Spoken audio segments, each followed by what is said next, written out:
du camp, de la communication, des projets qu'on a envie de mettre en place, et puis on va finir par vos questions. Mais si vous avez des questions pendant la réunion, pas hésiter à les poser.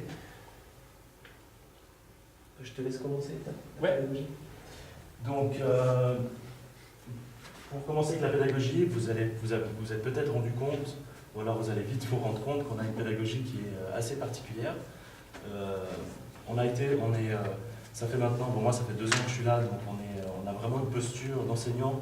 On essaye vraiment de se remettre en question régulièrement et d'essayer de rechercher le plus possible qu'est-ce qui peut vraiment fonctionner avec les élèves et qu'est-ce qui ne fonctionne pas et comment est-ce qu'on peut remédier. Donc on est vraiment 3 enseignants qui allons essayer beaucoup de choses, nous remettre en question, voir comment ça fonctionne avec les élèves. Et voilà, donc ça c'est vraiment l'autre posture pédagogique la plus, ce qui nous caractérise le plus. Ensuite, donc c'est pour ça que ce qui est important pour nous dans notre manière de travailler, c'est toujours de prendre de la distance avec ce qu'on propose aux enfants. Non pas une distance qui ne nous intéresse pas, bien au contraire, c'est-à-dire une distance dans laquelle on va toujours se poser des questions sur comment s'est senti l'élève en classe, qu'est-ce qu'il a appris et comment est-ce qu'il peut utiliser ce qu'on a appris. Ça, c'est vraiment les 3 points qui sont fondamentaux pour nous dans notre pratique et qu'on va avoir toute l'année. Ensuite, il y a un deuxième point qui est pour nous très fondamental, c'est celui du plaisir dans l'apprentissage. On s'est rendu compte assez rapidement, les 3, dans des discussions, que les enfants trouvent de moins en moins de plaisir dans l'apprentissage et que pour eux, c'est de plus en plus quelque chose qui se rapporte à entre guillemets, une sorte de souffrance puisqu'ils doivent réussir les évaluations, satisfaire leurs parents, satisfaire leurs enseignants et la notion d'apprendre et de ce que ça peut aider dans leur vie de tous les jours, malheureusement, elle disparaît. On connaît tous la société dans laquelle on vit, où il faut toujours faire tout vite, ce qui importe c'est le regard de l'autre sur nous-mêmes, est-ce qu'on a fait du bon travail. Et nous, on essaye vraiment de déconstruire ça avec eux. Dès le début, on a tout de suite commencé à faire on a vraiment commencé à faire ça avec eux, pour qu'ils puissent trouver ce plaisir-là, qui est un plaisir dans lequel ils se rendent compte que tout ce qu'ils apprennent, ça va leur être utile dans leur vie d'enfant actuellement, parce que c'est une vie d'enfant qu'ils ont maintenant, et plus tard dans leur vie d'adulte, on l'espère. Et non pas uniquement pour réussir. Ensuite... Si je peux juste rajouter un truc, aussi notre message c'est de rendre entre guillemets, attractif l'apprentissage et de faire que apprendre c'est cool, quoi. Et puis on peut apprendre toute sa vie, pas seulement à l'école, et vraiment ça c'est notre idée. Donc, pour ce qui est de nos innovations dans nos classes, on a vraiment un enseignement qui est extrêmement varié. Alors pourquoi? Parce qu'on considère que devant nous, on a un certain nombre d'élèves et qu'aucun élève n'est comme un autre. Ça, c'est pour nous un présupposé fondamental, c'est-à-dire qu'on pourra de toute façon ne pas offrir un seul enseignement, puisque devant nous, on a 20, les 2 classes, on a 40 enfants, et que ces 40 enfants-là, de toute façon, sont différents. Et que pour pouvoir enseigner d'une manière juste, égalitaire à tout le monde, on doit varier régulièrement et constamment nos apprentissages, et ça, c'est un premier point de notre enseignement. Quand on dit varier, c'est passer par différents supports, passer par différentes pédagogies, passer par différents projets. Aurélien vous présentera ensuite quelques exemples, qui sont des petits exemples par une grande multitude, puisque chaque jour, c'est vraiment notre motivation première. Ensuite, un deuxième point, c'est que pour nous, un deuxième point d'innovation, c'est que l'environnement de classe en tant que tel, pour les élèves, déjà ils ont eu en devoir, je pense que vous l'avez sûrement vu, qu'ils ont dû réfléchir sur quelle était la meilleure situation pour eux pour apprendre et aussi celle de leurs camarades.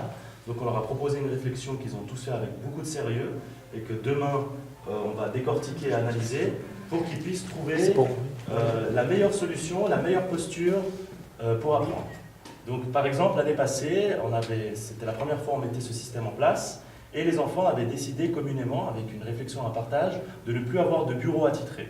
C'est-à-dire qu'il y avait des bureaux, les enfants avaient des casiers pour mettre leur matériel scolaire, et ils pouvaient choisir tous les jours où ils voulaient s'asseoir, en sachant qu'il y avait des places debout, il y avait des places assises, il y avait des places par terre, il y avait vraiment une multitude de places et les enfants étaient systématiquement libres de choisir une place. Nous, notre rôle en tant qu'enseignants, c'était de les accompagner.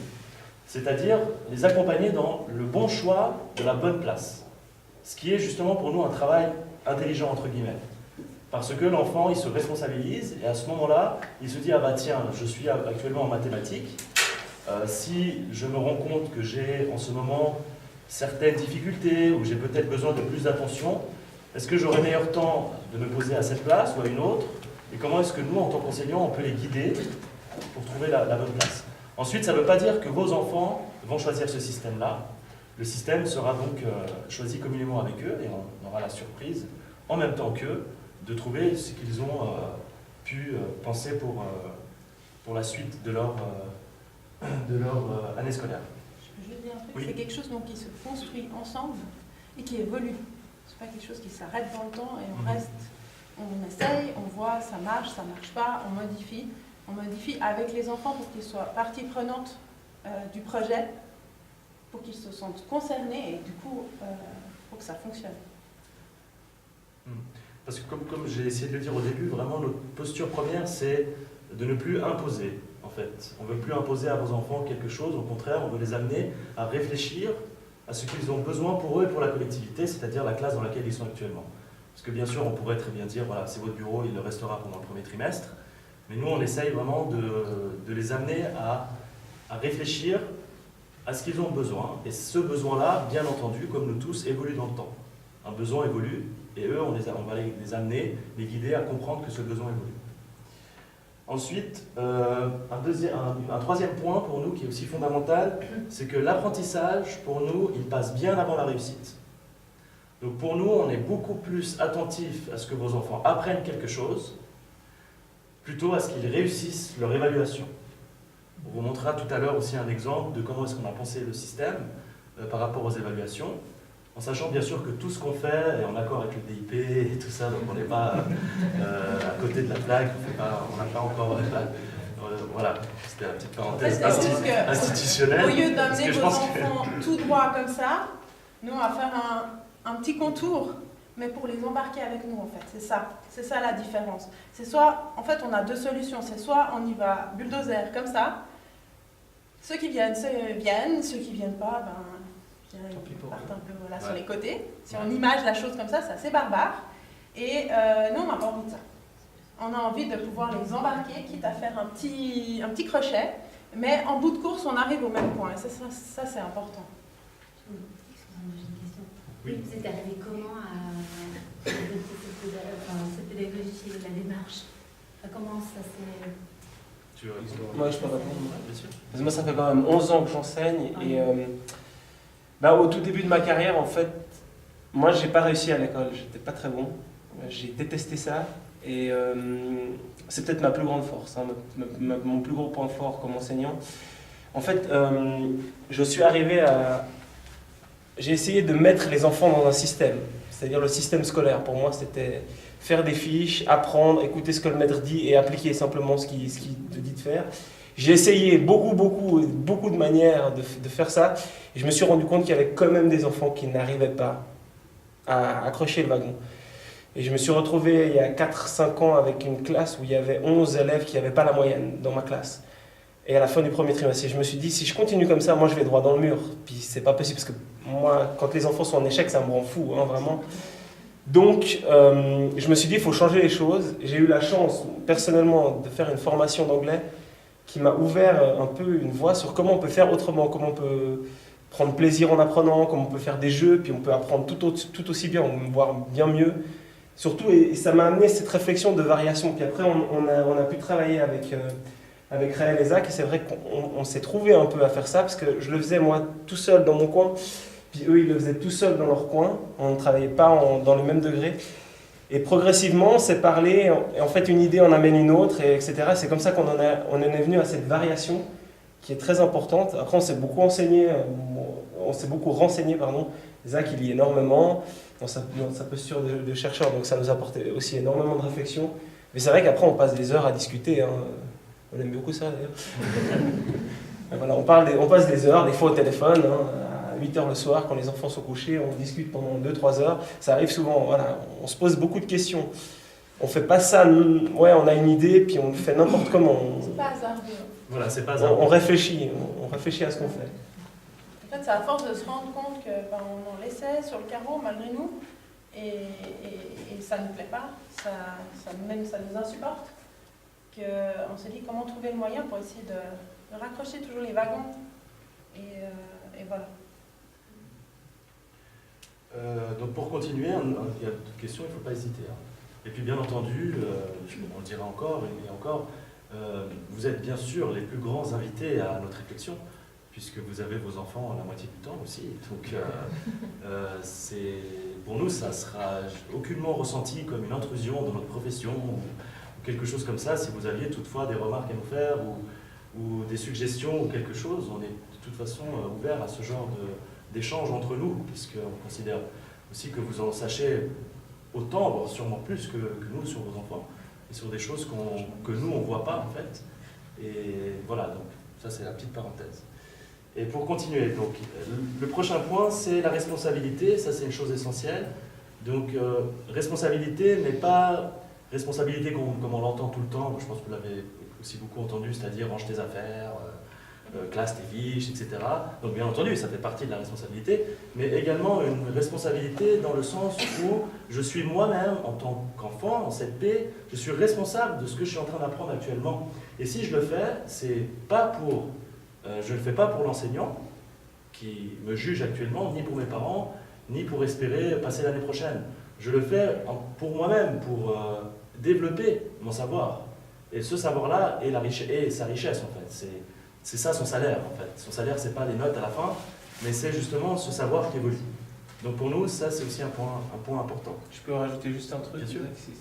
Elle est venue, cette réflexion, d'une question qu'on s'est posée, c'est est-ce que les élèves travaillent pour nous ou est-ce que nous travaillons pour eux? C'est cette question qu'on s'est posée, on a apporté la réponse, maintenant je crois qu'on est très clair là-dessus, on travaille clairement pour eux. Donc si on travaille clairement pour eux, on ne peut pas leur demander de faire « fais la fiche 47, 48, 49 et puis quand tu as fini, eh ben, tu viens vers moi, je te la corrige, tu fais autre chose, etc. » Ça, c'est pas la posture de notre question et de notre réflexion.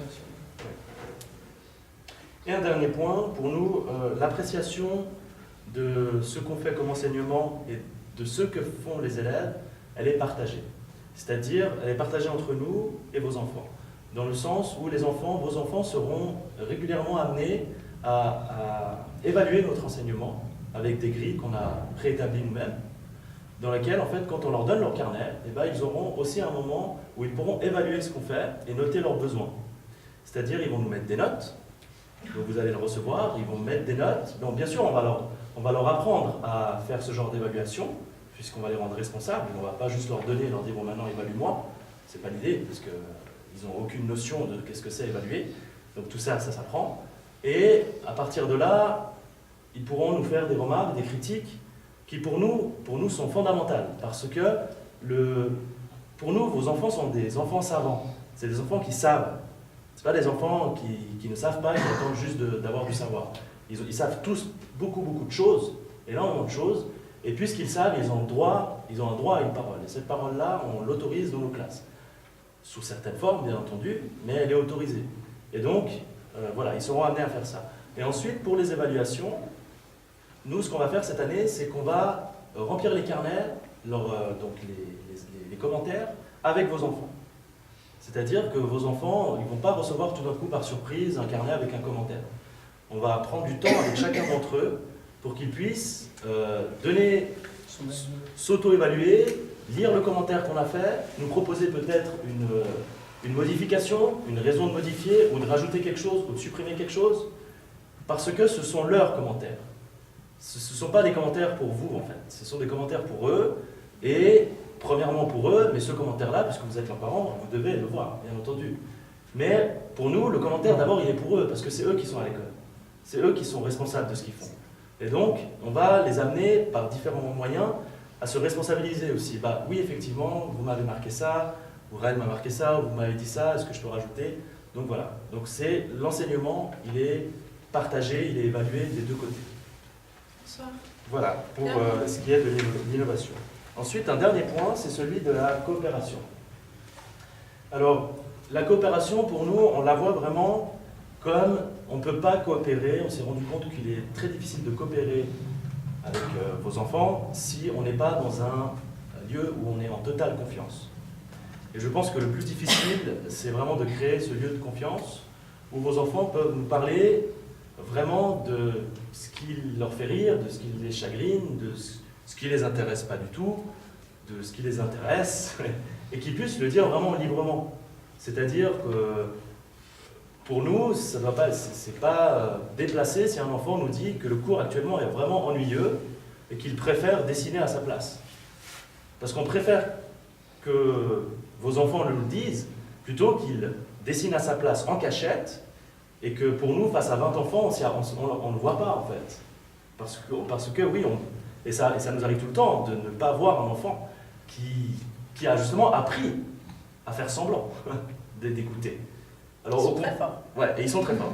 Alors au contraire, on préfère être dans un climat de confiance, pour garder cet exemple, où votre enfant peut nous demander simplement « ce cours m'ennuie énormément, je ne le trouve pas intéressant ».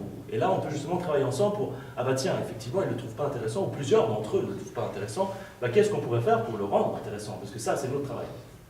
Ce n'est pas leur travail. Leur travail, c'est d'apprendre.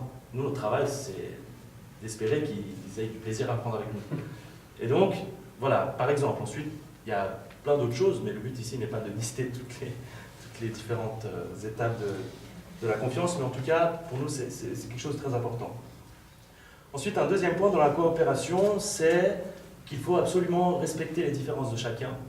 Et ça, c'est quelque chose sur lequel on a travaillé dès le début. C'est-à-dire que nous, on part fondamentalement, comme je l'ai dit tout à l'heure, qu'ils sont tous différents. Ensuite, peu importe, hein, je ne parle pas des différences de couleur de peau, ou je ne sais pas, où j'habite, etc. Mais que de toute façon, un individu est différent d'un autre et qu'on doit l'accepter, contrairement à ce qui est plutôt d'habitude fait, c'est-à-dire qu'on est différent, mais on peut essayer de se rejoindre sur des choses où on se ressemble. Et voilà, donc ça, pour nous, c'est aussi fondamental qu'ils puissent accepter cette posture-là, qui peut ensuite être sujet à discussion. Ensuite, un troisième point, c'est qu'on a besoin absolument des uns et des autres pour apprendre. C'est-à-dire que moi, sans eux, je fais rien. Je peux rester chez moi ou aller au café, enfin, je ne vais pas à l'école. Et puis eux, sans moi, sans nous, ils font rien du tout. Et si on n'est pas ensemble, on ne va rien faire. Et donc ça, pour nous, c'est ça, coopérer. C'est-à-dire être dans un climat où on est vraiment ensemble. Et pour être ensemble, on doit s'écouter et on doit accepter les remarques, autant chez nous qu'autant chez eux. Ce n'est pas unidirectionnel où nous, on ne fait que des remarques aux enfants, et puis ils ne nous en font jamais. Et pour terminer, on aimerait aussi que la confiance, elle soit plus celle d'une peur. Donc soit la peur de rater, soit la peur de décevoir, soit la peur d'être moins bien qu'un autre, etc., etc. Pour nous, vraiment, la confiance, elle doit être un plaisir, c'est-à-dire on n'est plus dans un état de jugement. On va vraiment s'attarder et se mettre à la tâche pour ne pas juger vos enfants et qu'eux-mêmes apprennent à ne pas nous juger et à ne pas se juger les uns des autres. Ce qui veut dire qu'on s'autorise la critique, bien entendu. On peut critiquer, mais on ne juge pas. C'est-à-dire, on peut dire, bah, actuellement, tu as peut-être des difficultés ici, moi je peux t'accompagner, ou tu as beaucoup de facilité ici, bravo, tu es vraiment très fort, les deux mélangés, bien sûr, mais on peut critiquer. Mais on ne va pas dire, ah bah, non, mais là, tu es nul, tu n'y arriveras jamais. Là, je donne un jugement. Ou alors, bah, écoute, essaye, et puis de toute façon, moi je sais profondément dans moi-même que c'est peine perdue. Les enfants sentent ça, en fait. Ils ne le disent pas, mais ils le sentent beaucoup, et ça, c'est des choses qu'on a pu observer dans nos pratiques. Donc voilà, pour ma part, si vous avez des questions, vous avez des choses, vous n'êtes pas d'accord. Donc voilà. C'est bon. Faut digérer. Excusez ma posture universitaire. Alors moi, je vais vous parler de la collaboration. Alors, notre souci, c'est de créer une dynamique de 7e. C'est-à-dire pas deux classes de 7e séparées. Un seul groupe de 7e. Parce que nous travaillons vraiment très étroitement ensemble. Donc un élève pourrait glisser d'une classe à l'autre, ça ne changerait rien. C'est vraiment quelque chose qu'on fait ensemble, pas en se mettant des barrières, tu fais tel exercice à telle heure. Non, on n'est pas là-dedans, évidemment que non. Par contre, on s'échange nos idées, on se partage nos créations. Voilà, il y a toujours un va-et-vient entre nos deux classes. Et surtout, tu peux mettre le suivant? Non. Non, même pas. Je continue, on va dire. Encore s'il le fait. C'est pas grave, ça ne correspondra plus. On aimerait vraiment qu'il y ait une cohérence au niveau des 7e, et c'est pour ça aussi qu'on part en camp très très vite en début d'année. C'est justement pour que chaque enfant puisse prendre sa place le plus rapidement possible pour se sentir bien. Donc c'est ça le but.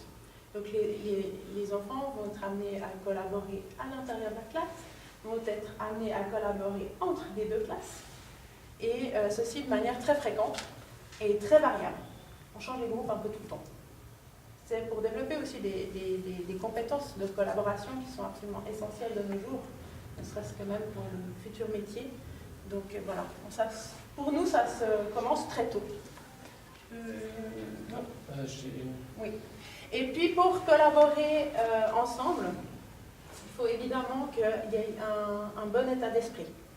Et cela, je rejoins ce que Zach a dit, c'est le respect de chacun, le droit à la différence, mais la différence comme une force. Parce que nous, on a à cœur de voir chacun de vos enfants avec des plus, des points positifs. Et ces plus-là, on va les travailler pour que ça se voit, pour qu'ils puissent les utiliser, parce qu'ils ont tous des plus. Et puis si on met plein de plus ensemble, ça crée quelque chose de génial. Et si les enfants comprennent que sur ce travail de groupe-là, si on met nos têtes ensemble, si on réfléchit ensemble, si on met nos énergies ensemble, on y arrive encore mieux, là, nous, on estime qu'on a gagné, en tout cas sur ce point-là. C'est ce qu'on veut leur faire voir. Donc voilà. Tu peux mettre suivant. Donc, ouais, voilà, je pense que ça, c'est collaboration avec vos enfants, je pense que voilà. Il en a bien parlé. Oui. Collaboration entre nous, je pense que c'est bon aussi.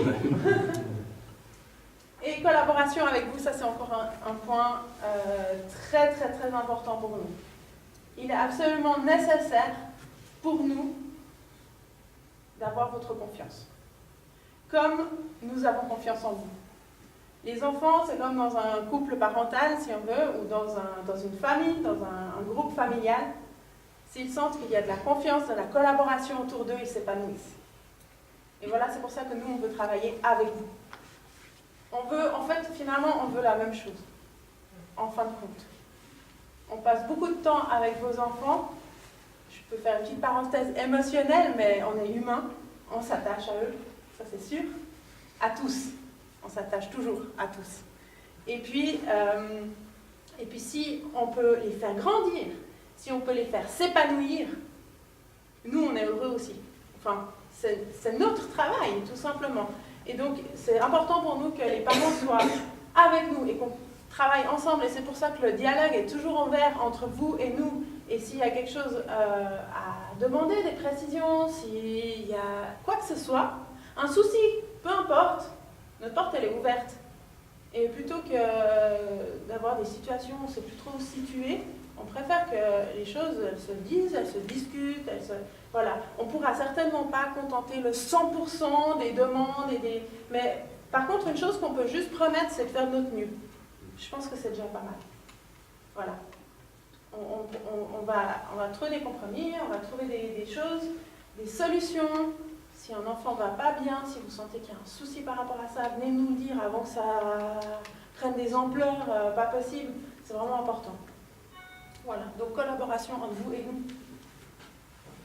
Ça nous tient à cœur. Alors je vais continuer avec les moyens d'enseignement. Donc en fait, Tu veux que je t'avance ?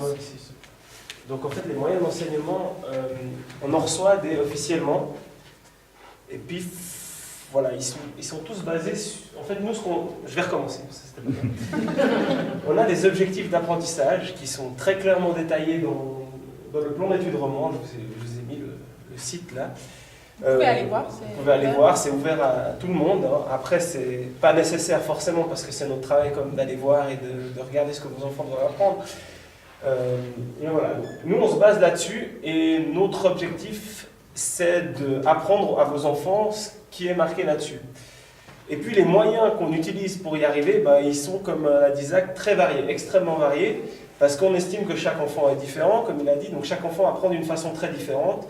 Donc en variant le maximum, on espère qu'il y ait le plus possible d'enfants qui arrivent à apprendre. C'est pourquoi il y a certains moyens d'enseignement, par exemple, qu'on nous donne. Par exemple, je ne sais pas, le cahier de l'île aux mots, mais il ne sera peut-être pas complètement rempli à la fin de l'année. Peut-être il sera peut-être presque pas rempli. Ça ne veut pas dire qu'on n'a rien fait, on a fait des choses différemment.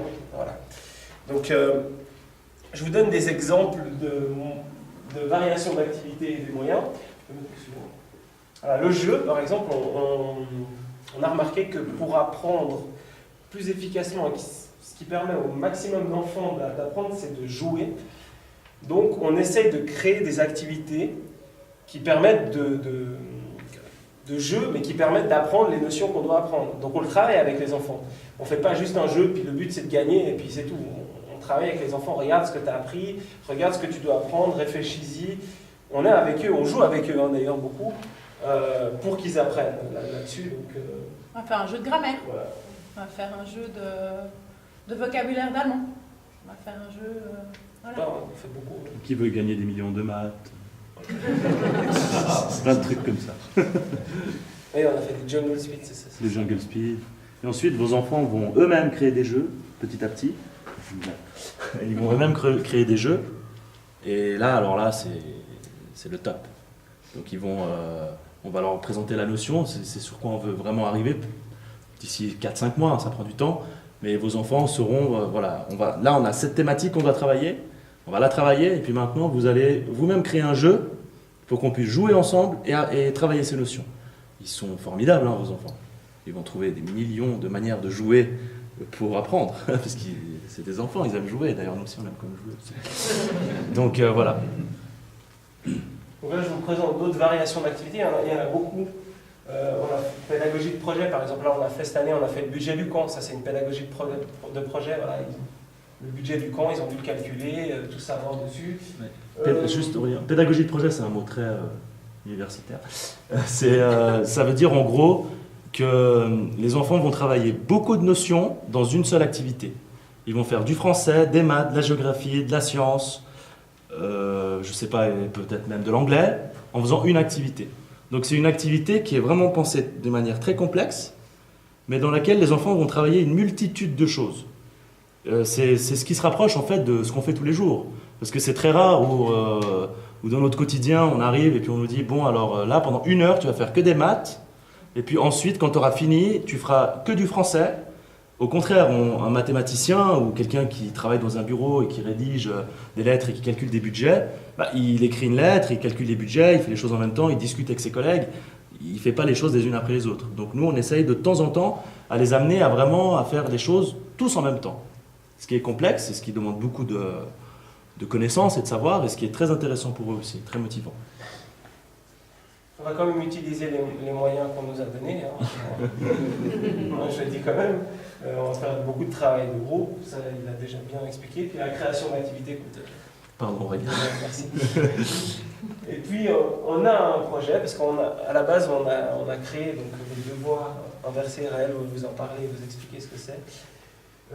On a créé cette chaîne YouTube parce que le but final, ce qu'on aimerait faire, mais après je ne sais pas, ça va discuter avec vous, c'est qu'en fait à la base on aimerait que les enfants ils expliquent certaines notions sur un film, qui se crée un film, alors c'est nous qui allons monter le film, etc., mais qui se crée un film, et puis que ça puisse servir à d'autres personnes, c'est un peu le but. Donc, parce que si on sait bien expliquer une notion, en fait, ça veut dire qu'on la maîtrise tellement nous-mêmes que c'est gagné, quoi. On l'a en nous.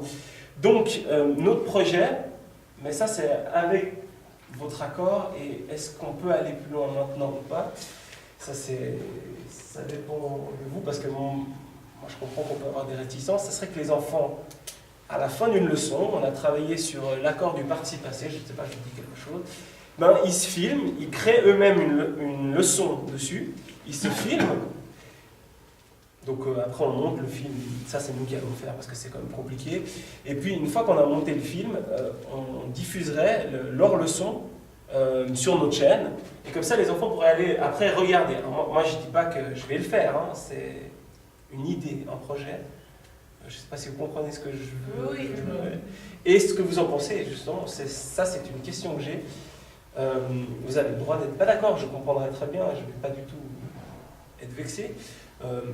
Au pire, ce qu'on peut faire, c'est simplement les filmer puis garder à l'intérieur de la classe les vidéos, ça on peut aussi très bien le faire. Un blog avec C'est un peu- un mot de passe. Ou un blog avec un mot de passe, on a plein de solutions. Moi je comprends que se retrouver sur YouTube, c'est